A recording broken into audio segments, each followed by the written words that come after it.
Okay, this is a little impromptu video here.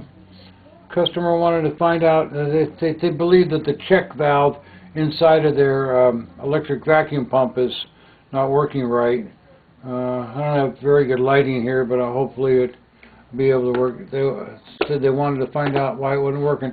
Actually, what I'm going to do is I'm going to show you what it should sound like when you suck on this, how it should sound. I'm just sucking in, and you can hear the flap valve inside closing, and when it does, there's no air that can leak back through the motor. Take it off. Take off the 4 screws.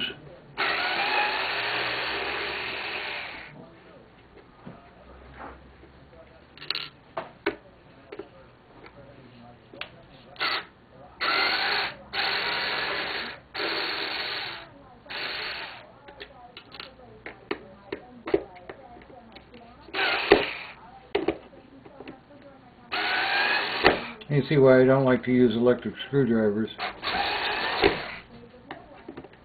I have a screw with a very narrow head here.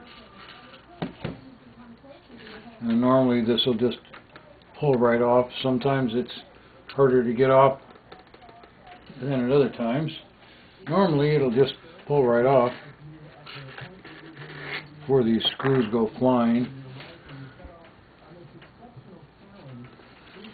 So isn't it my luck that I've got one that doesn't want to come off.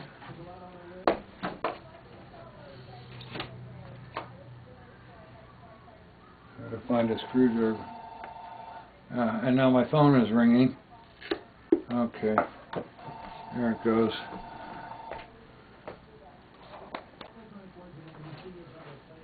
Okay, let me resume here.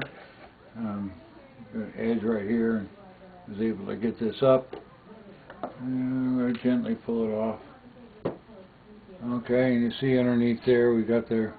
Make sure that the dust doesn't go down inside. And here you have the flapper. And that's all it is.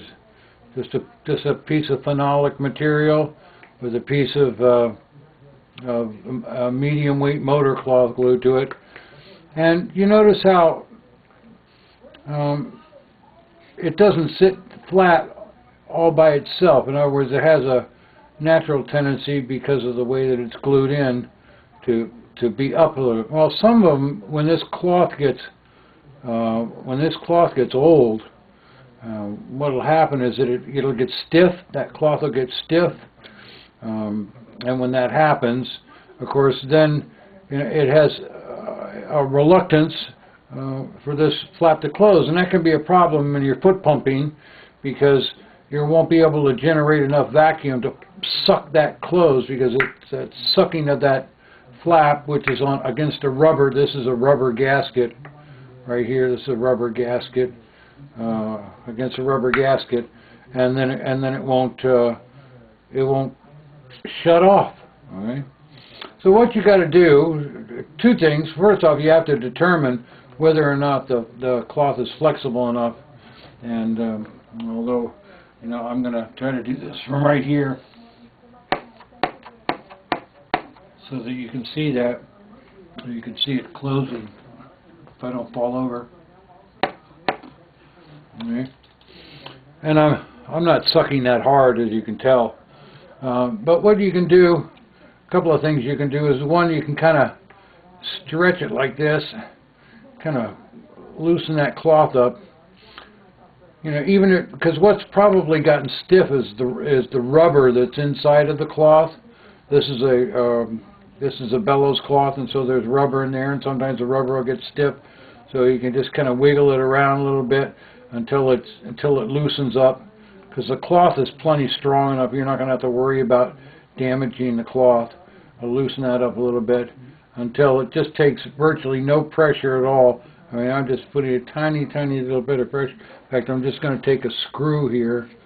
I'm just going to take the weight of a screw Yeah.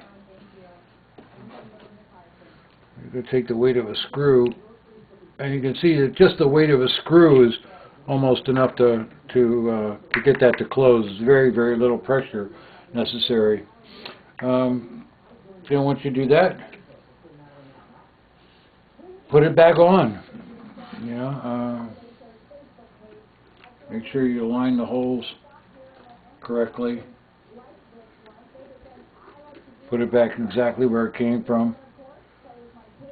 The only reason I say that, to put it back exactly where it came from, is because sometimes the screw holes in these pieces aren't exactly spaced correctly.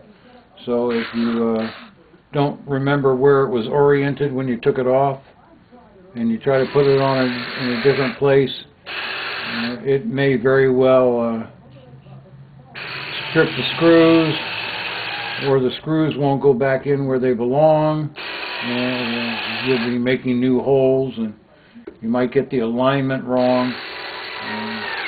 So it's best just to remember how it was oriented when you took it apart, and make sure it gets put back the same way.